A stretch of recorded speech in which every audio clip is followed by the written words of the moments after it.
All right, I want everyone to please welcome Andrew Sanderbeck. Andrew has been developing and conducting training programs for libraries and library organizations for more than 25 years.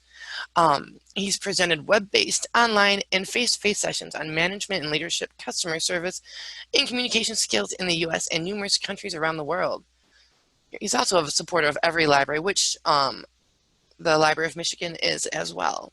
So we're very proud of that.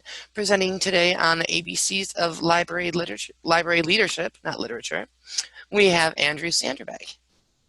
All right, thanks, Yvette. And hi, everybody. In the chat area, if you would you please just go ahead and type in that you are hearing me okay. I like to make sure that technology is as much of a friend as possible. And also just because, you know, it's technology. So, all right, good. All right, so it looks like you're hearing me good. Good, yay. All right, one miracle down. All right, that's it for my face. I'm gonna go ahead and leave that alone. And let's dig into our topic. Once again, thanks for being a part of our program today. I am based out of Haywood County, North Carolina, which if any of you have been to Asheville, it's about a half hour to the west. We are a small county, around 60,000. The town of Waynesville, where our main library is located, is around 11,000 now. Actually, the bad news is people are moving to the mountains, so we may lose our small town feel here sooner or later. But I am the chairman of our library board. And it has just been amazing what I have witnessed here in the past 3 months with what is going on in our library and the leadership that really has been tested, not only at our level at the library, but at the county level, and then certainly statewide as well. And so today I'm going to share with you some information, not only about leadership, but also to give you ideas of what's going on in my part of the world here. And then the whole concept of the ABCs that we're using for the webinar today comes from the book, The ABCs of Positive Living. And so as I pull out key letters as we go through things today, that will be where those are coming from. Just a few days ago, I read a fascinating article about Starbucks. And when I read it, I knew I needed to include it in this program. And this has to do with Starbucks is making a huge shift in how they do business. And partially this was brought on by COVID-19, but also they had noticed over the past few years that their business model was changing. They estimated that up to 80% of the people that were going to Starbucks were ordering on their app. They were ordering for drive-through. And they actually weren't coming into the building. And so I was reading this, and this was a letter that actually went out to the shareholders and talked about this whole new program that they were doing, or their store format was going to be known as Starbucks Pickup. And I've cited the article, if you guys want to read it, down at the bottom and also at the bottom of this page. What the article found so fascinating, and what I found fascinating, was that for years, we've been hearing about Starbucks as the first, third place. And I think a lot of libraries kind of ran with that concept as well. The idea being that home and work were 1 and 2, and that, you know, Starbucks wanted their place to be the third place where people could meet or get work done or do whatever that they were going to do. And in the letter to the shareholders, they talked about how the third place experience is going to change. And I loved how they continued the theme of the third place, looking now, as it stated in the article, much more symbolic than just literal. And this really got me thinking about what's going to go on in our libraries. Right now in Haywood County, we are doing curbside pickup. We started that 2 weeks ago. Really mandated by the county, because thankfully our county was getting lots of emails and lots of phone calls that people wanted some type of library service. And so meeting with our library director and our staff, we actually put together curbside in 4 days. And we learned in week 1 that some of the things that we thought were going to work weren't working quite as well. But I was really impressed with the leadership of our director in helping to get staff comfortable with this and to put this really all together in really, I think, a short amount of time. So throughout the day today, I really want you to think about leadership from the perspective of change, uncertainty, unknown, and really, you know, what's our library going to look like not 3 months from now, maybe even 3 weeks from now.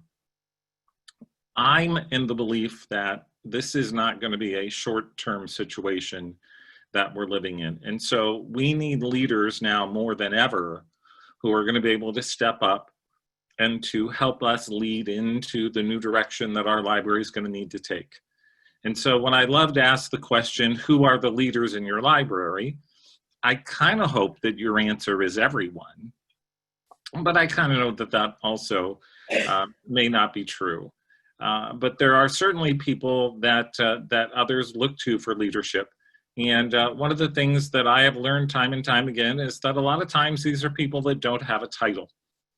And I'm going to talk later in the program about something that I call POIs. And I think I referenced that in the description as well. A POI is a person of influence. And I challenge you to look at your staff, to look at the employees, and get an idea of who are the people that people go to. Who are the people that people go to when they have questions? Who are the people that people go to when there's gossip going on? These are the people that I want to get on board first with any change, because in my mind, these are the people of influence. These are the people that can help to lead the change that we want to put into place. So think about it. Who are the people that we would say are library leaders? So let's get into some of the ABC fun here that we're doing. And I'm going to start with love. Because I really believe that if you are a leader, that you need to lead with love. And what I talk about here is loving your position in leadership so much that you'll have difficult conversations, that you'll have courageous conversations, that you will make a really genuine effort to understand each other. And this is, you know, no easy task here. Because we're all different, and because we all have different perceptions, perspectives, we look at things differently. And I love the middle bullet point there having to do with, we're all going to make mistakes. We're all going to fail, if you believe in failure. By the way, I don't. The only way in my mind that we fail would be if we didn't learn something through the process that we went through. I look at the whole idea of, you know, if we have a fail, there will be consequences, and I get it. Okay, and sometimes the consequences are minimal, sometimes they may be a little bit more. But I really like the idea of not talking to people and being in this mindset of, oh, well, we failed, or, oh, it's another mistake. I love the conversation of leading with love by saying, what did we learn? What are we going to do different next time? Yes, here are the consequences. And what did we learn? What can we do better as we go through it? So my L to start it off here is leading with love and really looking at being on purpose, cultivating joy in what we do. And I thought this was really interesting with regards to, you know, we're not machines. We have souls, we have beliefs, we have values, we're creative. And notice how all of those things are so important in leadership.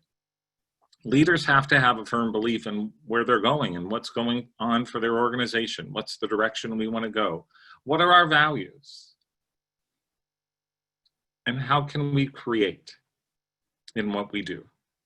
So being purposeful. All right, my E is elementary, and have a little fun with the graphics here. So elementary here, we're going to get into some quotes because I love quotes. I hope you guys do as well. How can we simplify?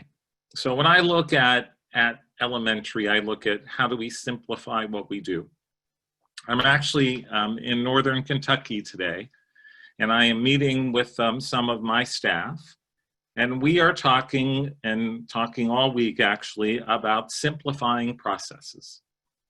And we are looking at where are we wasting time? Where are we reworking things? Where are we really, just our systems can be always better. And that's another thing that I love about a good leader is they talk about continuous improvement. So give me ideas. Tell me how we can do things better. And let's take a look at it. So Colin Powell talks about simplifying things. I'm okay with debate. I'm okay with doubt. I actually did a program on the difference between discussion, debate, and dialogue, which was really quite fascinating, having to do with how do we communicate when we don't agree with each other. Do we tend to debate? Debate is pretty much a, I'm going to win, you're going to lose type of conversation. Discussion is sometimes called a soft debate. And in this, we are listening to what the other person says, but my goal is to prove my point or my points in what's going on. And then dialogue has to do with just simply listening to understand the other person's point of view. It's not about making my point. It's not about me proving that you're wrong. It's just listening and understanding. And maybe from there, maybe I'll learn something, maybe you'll learn something, and going from there. So think about the conversations that you have going on in your library. Think about your conversations with your stakeholders. When we're not in agreement, are we going into debate? Are we going into discussion? Or are we actually dialoguing, where we're listening to each other's point of view? We're doing our best to understand where this person is coming from. When we do that, I think that it truly allows us to lead in a safer and more open environment that I think is good for everyone. So effective leaders have the ability to articulate solutions. A lot of times we have people that are really good at bringing us problems. And I have this method that I've used, and if you want to steal it, please use it. When I have someone bring me a problem, if they come back and they bring me the problem again, I say to them, we've discussed this, I hear you. And if you're going to bring me back this problem again, would you please bring me back a possible solution as well? Because we could just sit here and complain, and we could sit here and just extrapolate on the problem, but where's that going to take us?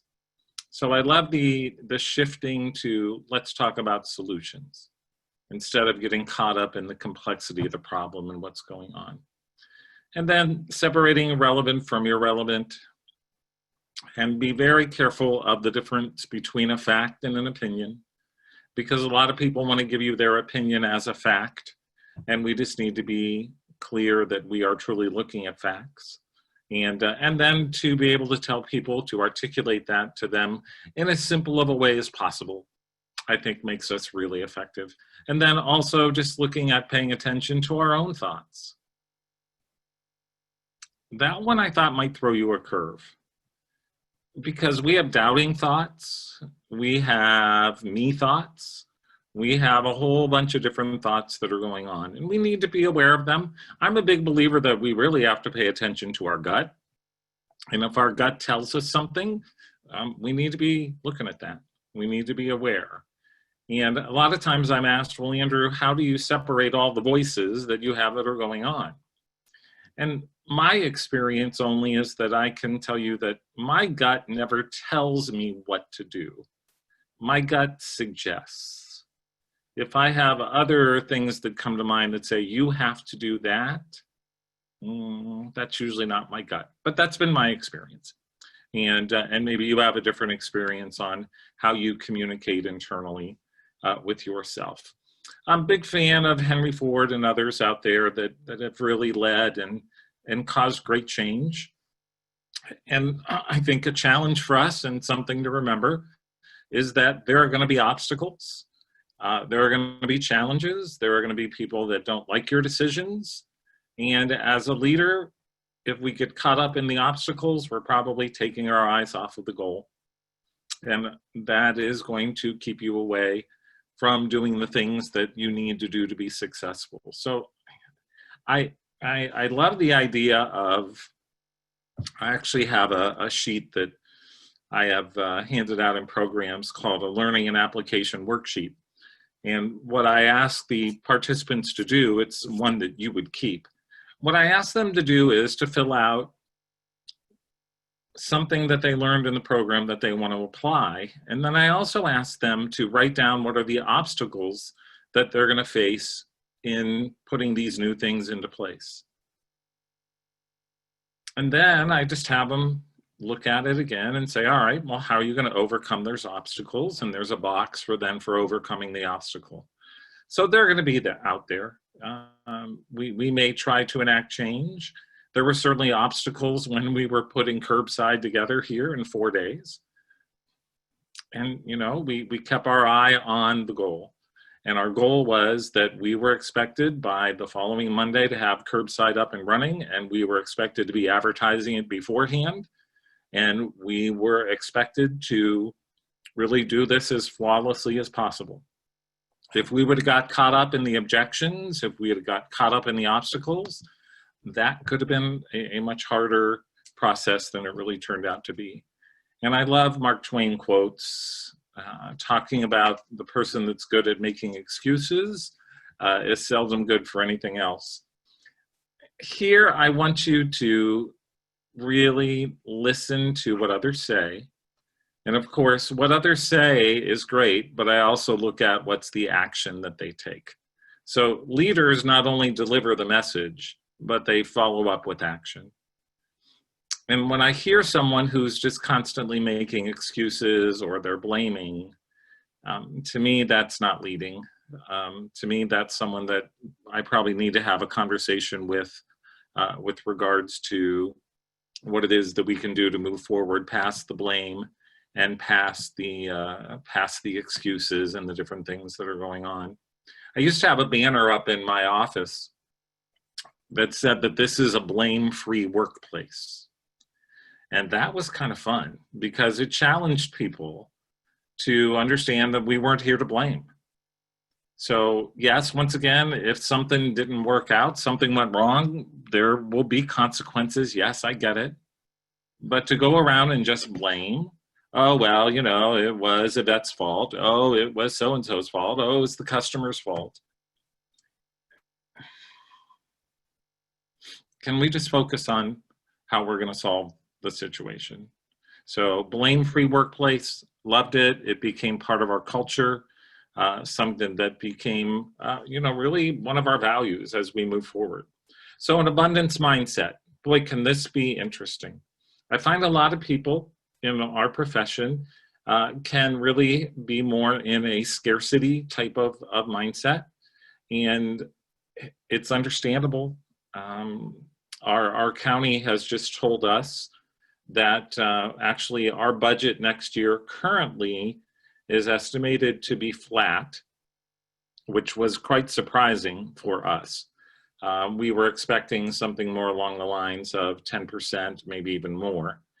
And yet I'm talking with libraries all over the country, and some of them are seeing cuts. Now, keep in mind, we're 3 full-time positions down, and we do have a hiring freeze. So there certainly could be a scarcity of staff mindset here. But I think a leader really can address these issues by creating and helping everyone to keep an abundance mindset. We can do that by offering words of support, of appreciation. Give me your thoughts in the chat area here. Because I'll tell you, 2 days into the whole COVID situation, my mindset went to, there is such opportunity in this. I wasn't so concerned or so much in fear. My mind went to opportunity. And this is actually a discussion we just had at a board meeting with regards to what opportunities do we see in our library moving forward. So in the chat area, if you would, I'm going to give you a minute here. Type in what are some of the opportunities that you see from the current situation, and you could maybe even tie that into how that would be an abundance mindset. So go ahead and type that in the chat area. I'll take a look.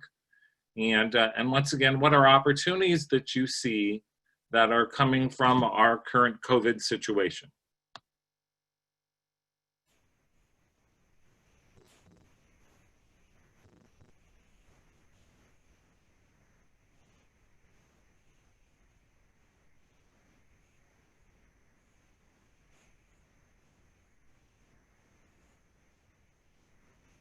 All right, so I see new and diverse services like curbside and virtual events, streamline and more effective meetings, certainly our digital services and offerings, yes, increased participation with online resources, new technology skills. I think this has been a time of huge learning for folks, still able to serve our patrons by offering curbside. Many of the patrons haven't had materials in months, yes. Chance to step back and really talk about what is necessary and to look at how customer service can be improved, reach patrons who have mobility issues. There's been an opportunity to really think of how to reach those who don't have physical access. Good, whether it's disability or transportation, to help people learn how to access and utilize digital materials. An opportunity to sleep and rest a bit. Why not? You know, good for you. A little bit of self-care, reaching people that normally don't feel comfortable coming to the library. Other than homeschooling, yes, boy, we've been having those discussions. Let's see, work from home time can be used to learn and grow, plan projects, which we would not have had time for to do.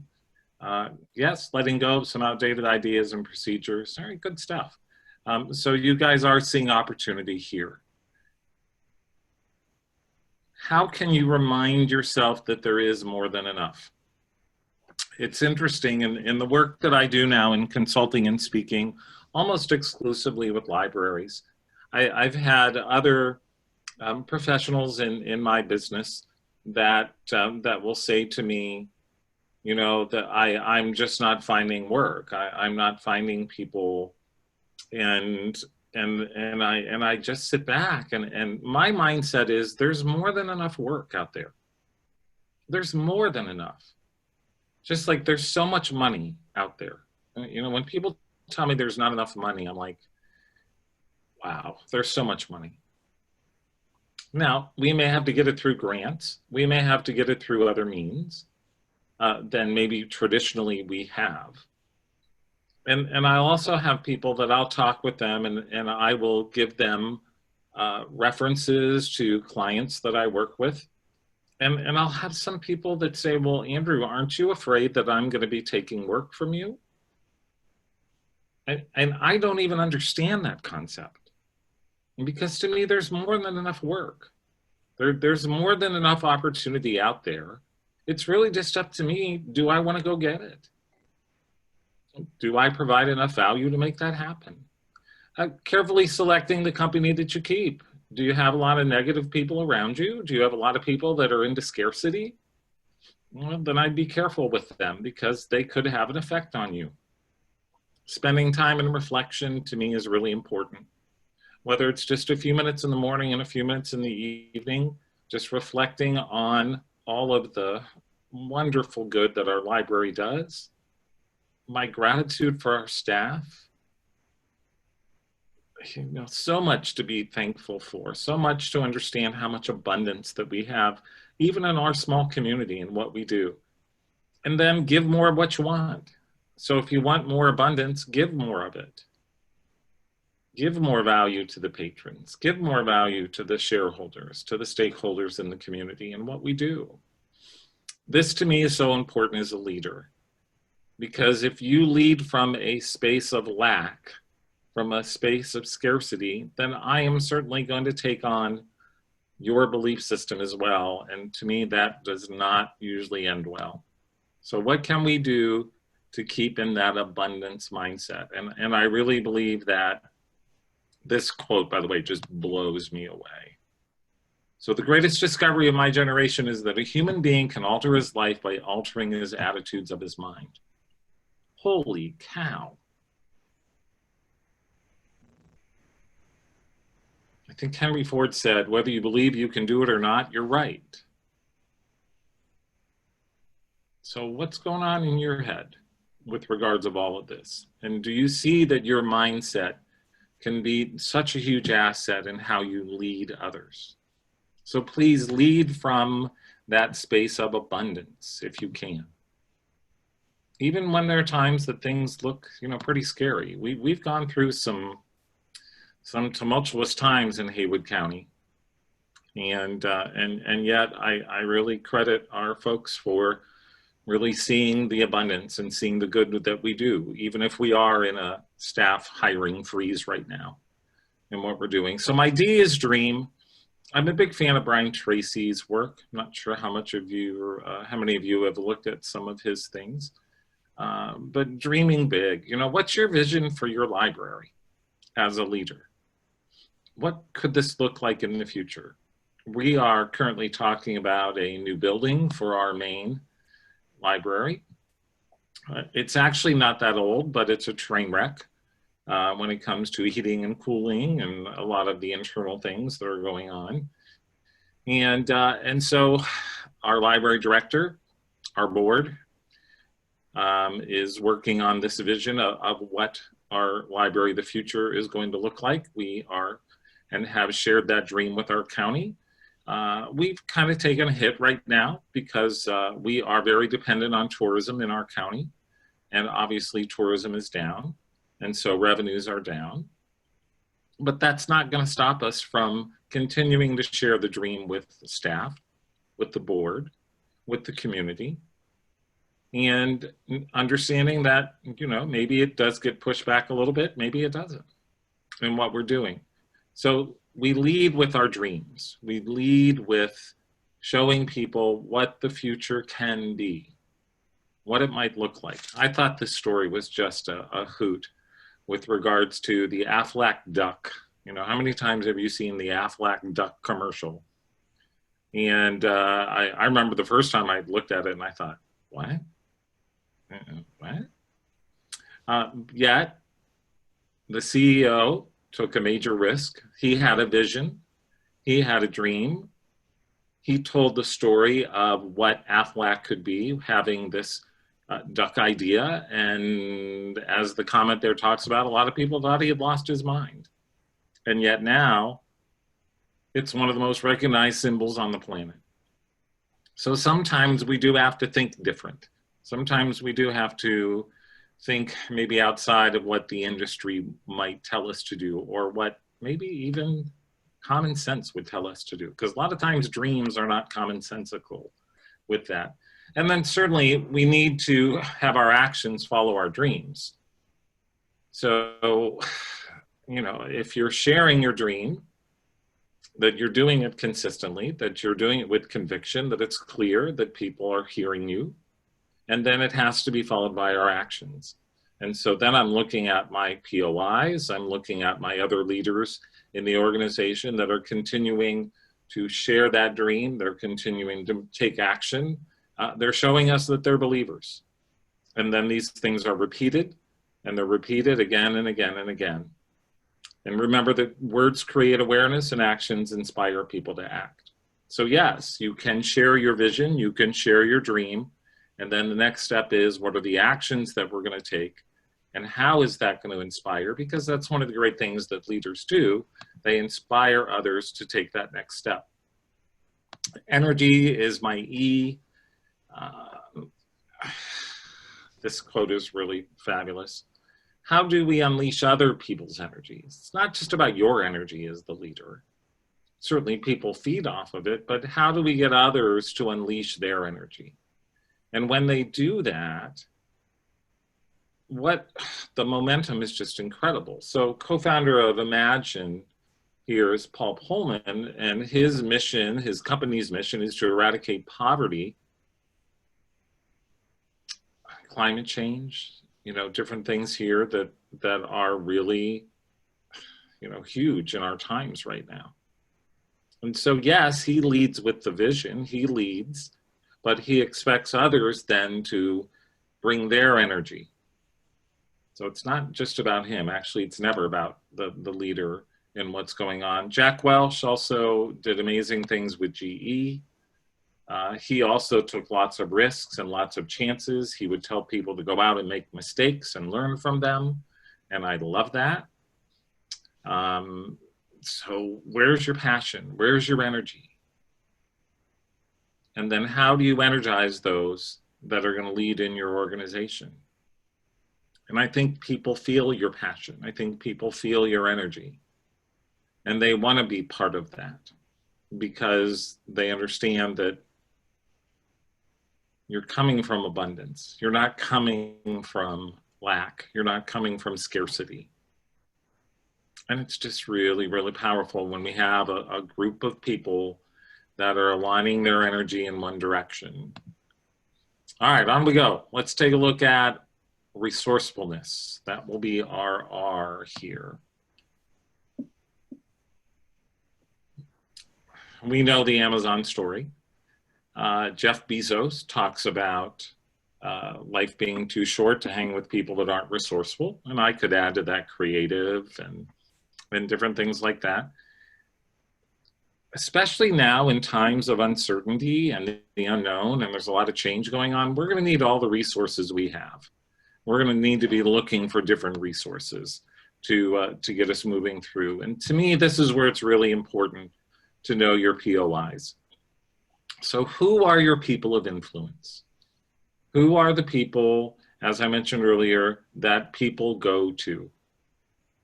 And it's fascinating who a POI could be. I remember going to I've got a good friend who is very involved with horses. His whole family raises horses. He took me to Churchill Downs one year. And actually, we didn't go for the Kentucky Derby. We actually went a few days before because he knew one of the trainers that was working with the horses. And as we were watching the training that was going on, and we were watching the horses that were doing their paces and doing their different sprints, it became very obvious to us that within the stable of the trainer that my friend Ned knew, that the POI was the jockey. By far, he had the most influence of anyone in that stable. And I just remember sitting back and talking with Ned about this afterwards and saying, you just never know who your POIs are. I would have never thought that it was going to be the jockey. And yet it was. And I could tell you another story about a bus driver who was the POI for an entire organization. I was convinced of it just by riding on his bus and eventually getting to know the organization more. He was the people that people went to. He was the people that people talked to. Wasn't the CEO, wasn't the manager, wasn't even the supervisor of the route. It was the bus driver. So I want you to think about who are your POIs, because these are the folks that will help to lead. And these are the ones, as I mentioned before, I believe that whenever we're having change take place, that we need to get our POIs on board right away. And we need to listen to their concerns. We need to then have them share their energy, share their passion once they're on board for what it is that we're going to do. So give me a number between 1 and whatever number that may be. How many POIs do you think that you have in your library organization? And you don't need to name them. You don't have to do that. But if you were to look at the situation, how many POIs do you think that you have, whether it's in your library, whether it's in your department, whether it's in your system? Wow, first two numbers went from 2 to 150. That's pretty cool. And certainly part of it could be the size of our organization and what we have going on. So I see 6. I see Vicky's comment here. Everyone in my organization can be a POI, but are they? See, to me, there's a difference of being a can and you are. So does everyone go to everyone? Probably not in what we're doing. My recommendation is to start having more informal meetings with your POIs if you are not doing that already. And you can call them out and tell them, you know what? You're my POIs. You're my people of influence. And I want to get you on board with these things that we're doing. So let's talk and let's make that happen. All right, very good. See, the POIs are one of our resources. And I want you to think about what are some of your other resources that you have as well. Because as Anthony Robbins talks about here, success is not about your resources, it's how really resourceful you are with what you have. I think there are people who may think that they are POIs, absolutely true, but they're not that reliable. I'm not sure that it's personality. It could be. I go back to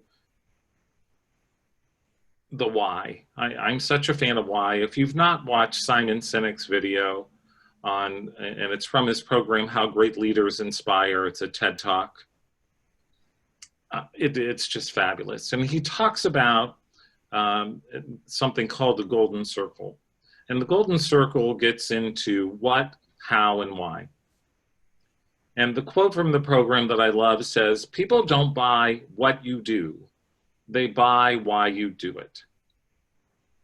And Amelia's comment there is that there are people who want to be POIs, but others don't see them in that light. That to me could be a mentoring or coaching opportunity, because it could be that their approach just isn't right. And what they're trying to do. So once again, people don't buy what you do, they buy why you do it. Now, buy does not mean purchase. It can. The TED Talk was called How Great Leaders Inspire by Simon Sinek, S-I-N-E-K. And so in the Golden Circle, he gives examples of leaders, the great leaders, the most successful leaders don't talk to people about what, they communicate why. And Brandy, thank you for posting that.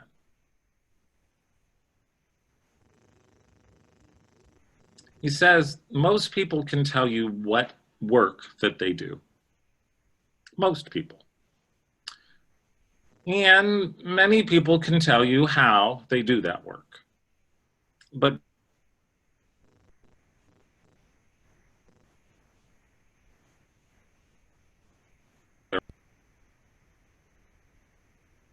we can talk about intrinsic and extrinsic, types of motivators. Okay. And some people are more internally motivated than others. That's a good conversation to have with people as well. What motivates them? What helps them to get through the challenging times of today and the uncertainties of tomorrow? And it has to be the why. Why do you work in a library? If I asked you that question, let's ask it. Why do you do the work that you do? The answer isn't money. I know that. If you've ever worked in a library, that's the case. But what's your why? Go ahead and put that in the chat area. What's your why? I asked my library board, I was elevated to chairman of the board a year ago. And I asked my board individually, why do you want to be on this board? It was really interesting, some of the looks and some of the answers I got. And I quickly learned that we had some dead weight. And, the dead weight left, which we kind of figured, or I figured they would. Because what I saw was a group of people that got together that all we did was show up for the meeting. That's all we did. And I was like, we can be so much more than this. Why is this what we do? So now we're pursuing much more advocacy. We're pursuing many more things as a board. that I really believe that this board could do, because people are buying into the why. The what is we're a board. The why is that we want to create super supporters in our community. We want to create advocates in our community that are going to carry our library many years down the road in making a difference in our communities. So I'm looking at some of your whys here. Your purpose, helping others, loving books. I love connecting people to resources that can help them in their lives. To me, that's so fulfilling, Brandy. To be able to help people and be a resource for our community. Remember, we're a tourist town. How do you think our businesses are doing? Well, first of all, many of them were closed for months. We're only at phase 2 in our state. Our governor is expected to make an announcement either today or tomorrow. And our cases are on the rise, so I don't think we're going to be going into phase 3. There's a lot of talk about even going backwards. Our businesses are hurting. So conversations that we have are, how can we help our businesses? How can we make our community stronger? That's part of our why in what we do. So feeling a sense of community and helping our citizens to connect, make a difference in someone's life. Is that not like the best thing ever? I mean, that gets me out of bed every day. It's like, how can I help someone? How can we make a difference in their life? Whether it's me, whether it's our library, whether it's our board, whoever, but what a gift to be able to help people. Helping people with a variety of needs, questions. Christina says, I like helping people. Yes. It's one of the reasons that I love our field, because we do. That's what we do. We're in service. You know, there is that whole thing about servant leadership that I didn't put into the program today, but it's got legs. It could be a good read. Love learning from others and helping others learn and grow. Isn't that one of like the best parts of the day, is that I get to learn in the process of helping others. Having the ability to reach out not only to our patrons, but my staff, feeling the community, the feeling I can mentor others so they discover their talents. I hope that when we're done with this program today, you'll step back a little bit and think about your why. Your why as a leader, your why as an organization, and then start communicating your message in why. One of the things that I did when I became chairman of our library board was I started to look at our marketing materials. You may see this in your marketing materials as well, but all of our marketing materials were what based? We have Brain HQ.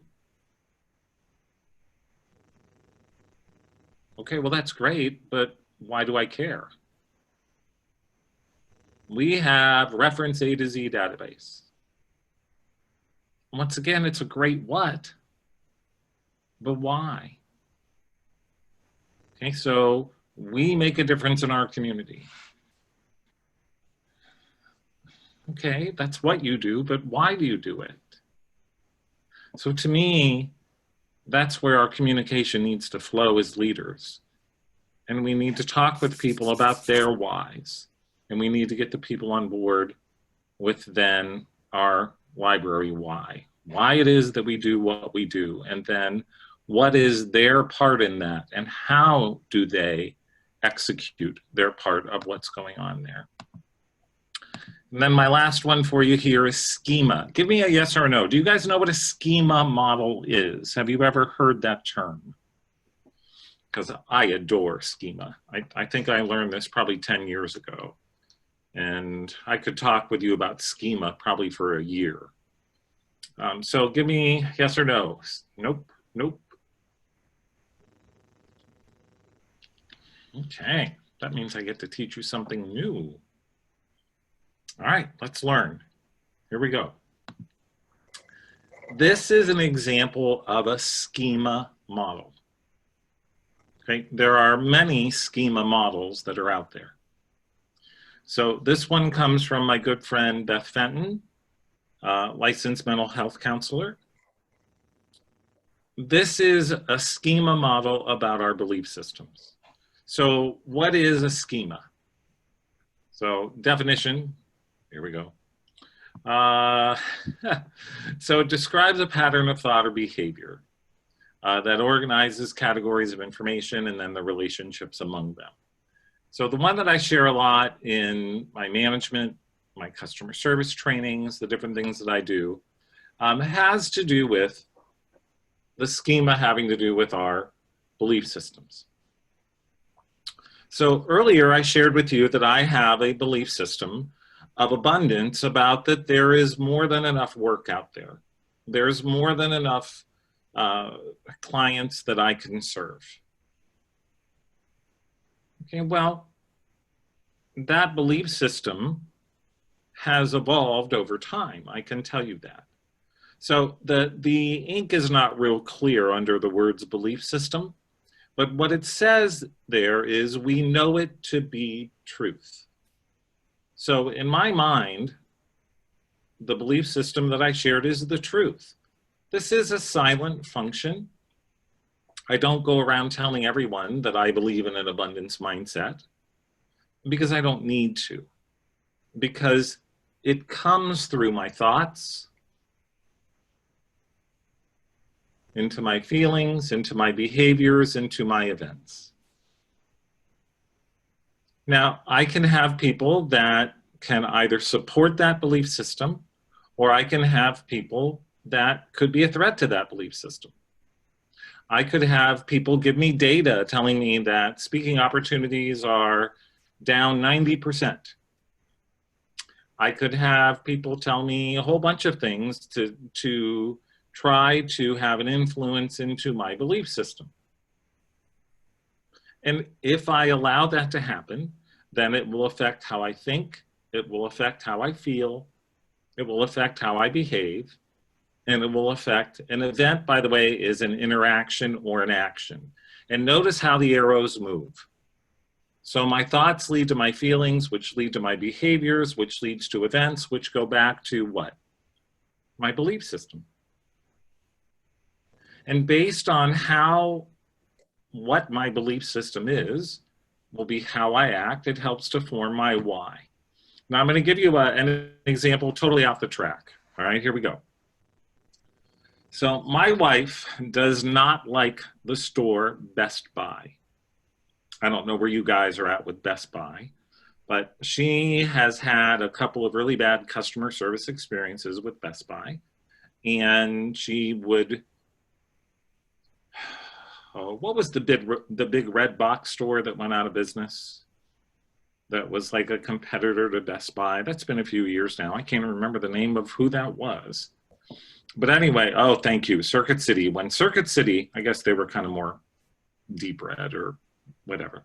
When Circuit City went out of business, my wife went into mourning because she was like, holy crap, all I can do is go to Best Buy now. So I love how fate comes into play with things. So here we are in small town Waynesville, North Carolina, where our big, store is Walmart. Not much else. It's actually grown quite a bit since then. But we got news that Best Buy was coming to Waynesville and that they were going to build a store. Well, understanding where my wife's belief system was, you could pretty much guess what her thoughts and her feelings were about Best Buy building in Waynesville. So my wife is a natural doctor. She's a doctor of natural medicine. She does quite a great deal of work in our community to help folks that may be looking for alternative types of ways of healing their body. So Michelle was doing a video presentation at her office, and one of the pieces of equipment that she needed for her program was not working. And she only had like 2 hours before the event, so she was not going to be able to drive to Asheville or Knoxville or Greenville some of the towns that are just going to be a little too far away. So she called me up and she said, you know, I need this. I'm going to have to go to Best Buy. I don't want to go, but do you want to come along with me? And I'm like, yeah, are you kidding me? This is going to be a show. I love this. Because her mindset is that it's going to be a horrible experience. So I drive down to her office and we go ahead and we drive over to Best Buy. And she, you know, well, you tell me, what do you think her behavior was to the first customer service person that she saw in Best Buy when she got inside the door? What do you think her behavior was? She did have an attitude. Yep, she was resigned. Yes, standoffish, good, very curt. And I'm thinking, yeah, going in hot, love that. I'm thinking, oh, this poor representative, I feel so sorry for you. So she goes in, attitude is definitely in play, and she describes her situation.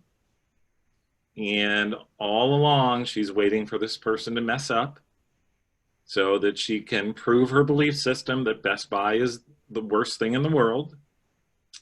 And she has a customer service rep that listens, that asks questions.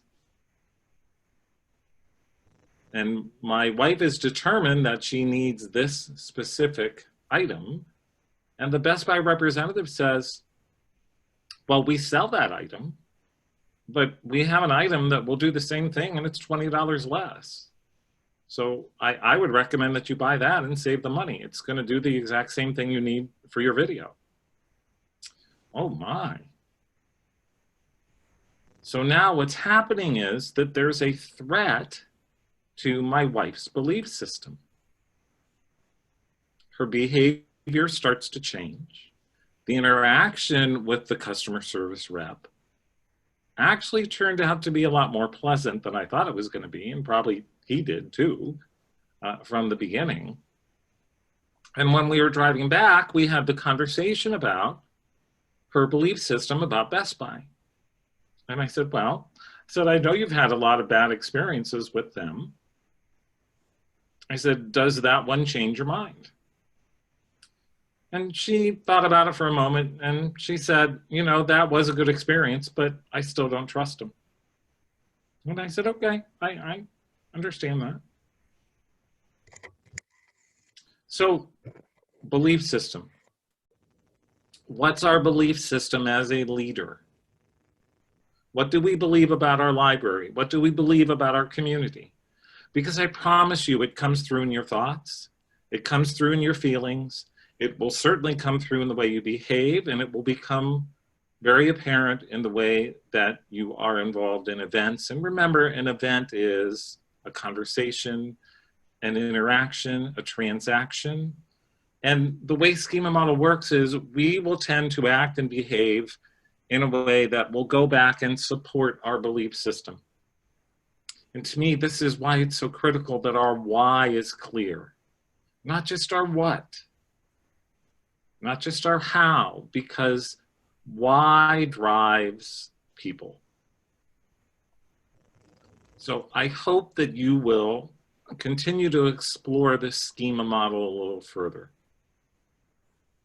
and look at what are your beliefs as a leader? What are your beliefs as a library? My belief is that our library should be the central jewel of our community. It has always been my belief that we should be that third place that people go to.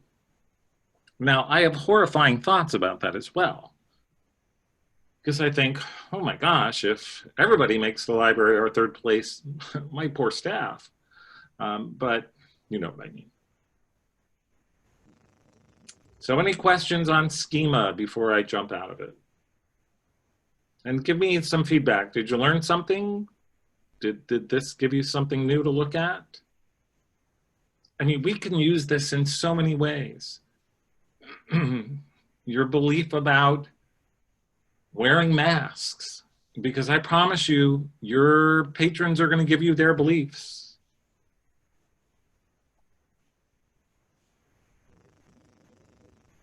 Okay, seeing some yeses, so good deal. All right. Ah, a good tool to get you thinking. Okay. One of the things that I learned in being a manager, and certainly now in running an organization with 7 different, I don't hire employees, I have independent contractors all around the country, is that I purposely hire people that have different perspectives than mine. And I am just a huge believer that I need people who can disagree with me. I need people who can challenge how I think. And my job is to listen, and my job is to expand my thinking.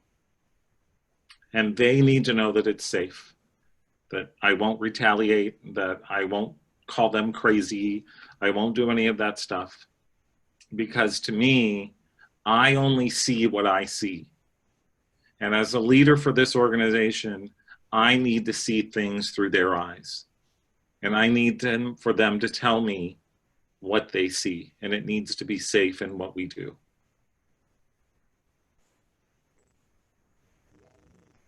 So who can you surround yourself with that can give you different perspectives? That can give you diverse perspectives? And remember, as Covey talks about in 7 Habits of Highly Effective People, I can seek first to understand people without agreeing with them. That, by the way, is like golden in marriages and other things as well. My goal is to understand. I don't have to agree, but I can certainly focus on understanding where that person is coming from. And maybe they're helping me to be a better leader in what we do. So when we were going to meet face-to-face, I was going to have some copies of the ABC's book that if you guys wanted to purchase it, that I would sign. And, you know, we're not meeting in person, but I can certainly do that virtually. So if you do want to get a copy of the signed ABC's book, you can check out the website and do that. I want to open it up for questions as well. And also, if you want to contact me after the program, I would love that. I'll actually be back with you guys in 2 weeks for another program as well. But there's my contact information. So I'm going to bring Yvette back in. And if you would share in the chat area real quick, what's one thing that you feel like you learned from this program that you think you can apply? I'm always interested to see your comments on what your takeaways are from the programs. So go ahead and type that in, and we'll bring Yvette in, and we'll see what you guys are typing. All right, I have somehow managed to pop my view into a mode where I can't see anything. There we go. All right, so thank you, Andrew, very much for a wonderful presentation. I do have a link in the chat for the evaluation for the program. If you could please fill it out, I would be greatly appreciated.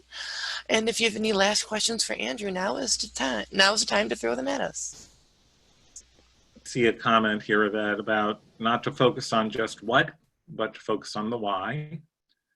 Identifying and informally meeting with the POIs.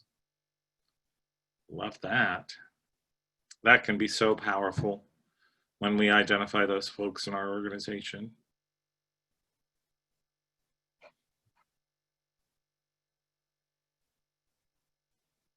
All right, I think we are winding down.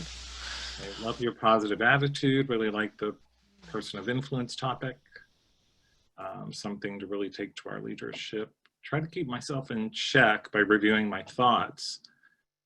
But this helped me break down my thoughts. Interesting. And strategies when it comes to obtaining my goals.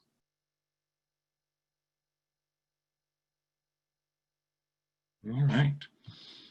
All right, Yvette, let's go ahead and wrap it up. Thanks, everybody. Please stay safe and well. Thank you again, Andrew. We will see you again in 2 weeks.